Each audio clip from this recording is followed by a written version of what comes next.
Good morning, guys. I hope everyone's having a great day. I just wanted to do a quick video and show you a few things, seemingly random things. So I went outside because I knew this tomato was starting to get ripe, and look at it.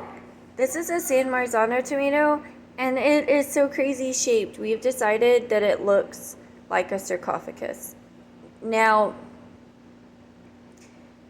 when you look at this tomato, this is what people mean when they say that you have poor pollination on your tomatoes. This isn't caused by a fused tomato because this is about the shape that these tomatoes are, but it's caused by poor pollination, and you can see.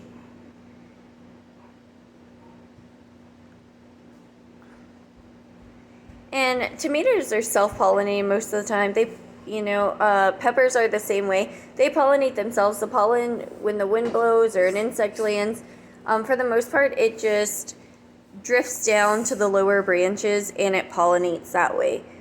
So I usually don't have this problem, but this time we did. Now, I do have another San Marzano tomato on the plant right now, and it is probably the biggest San Marzano tomato I've ever seen in my life.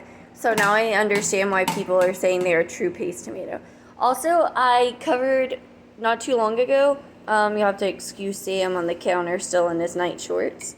I covered that our water source for the animals, our city water, was making them sick. The chlorine was so high in it, it just reeked worse than a public pool. The chlorine was uncontrollable. So inside we have a filter, but our filter for outdoors busted during the winter storm, and with Larry's work schedule and everything going on, we haven't had a chance to fix it.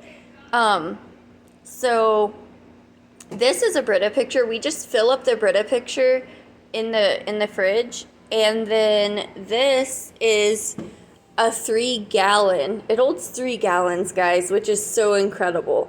It's just a water that we found just 3, silly.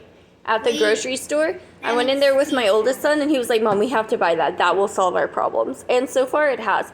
So what we do is we take the water from the Brita picture and we fill it up, and we let it just goes right in here. You just pour it in here, and it filters through this filter all the way through the bottom, and so this is where it's at. And then we just open this lid here, and you'll have to excuse the house, guys. I haven't cleaned up this morning or last night. I was focusing on one room, getting the flooring down last night, and so we just dump it in here. So, as you can tell, we're in the middle of remodeling everything. This is a tile that we still haven't even grouted in, so it's a process, but it's coming along, and I'm proud of that. Okay, so, sorry, I'm so easily distracted. So this is it. Usually I screw the lid on, but right now we just finished filling the waters for the rabbits, so it's actually really low. There's one last thing that I kind of wanted to show off to you guys, and it is all of these ants. Not only did I not wipe my counters down last night before going to bed, my boys cracked a watermelon. So at like midnight last night, I was like, oh, no big deal, I'll throw it in the sink. Well, that was a big deal because I've attracted fire ants.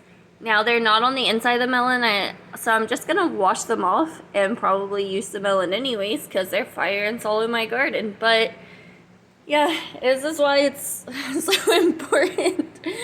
I guess not to keep watermelon in your sink overnight if it has a small crack in it, because look at this, they're everywhere. Oh, look at this guy. I know this is a homesteading channel, guys, but we are so big on nature. I just think it's such a cool opportunity to learn. Now, the not cool thing is I'm going to have to clean off the counters and sanitize and get rid of all of these ants that are everywhere, because obviously it's not good to have ants in your kitchen. Are you? They're everywhere. But so that's all for today. I was just making a cup of coffee and thought I'd show you guys, hey, what we have going on. Watch your hand, buddy. All right. So thank you for joining us, and we hope you have a great day.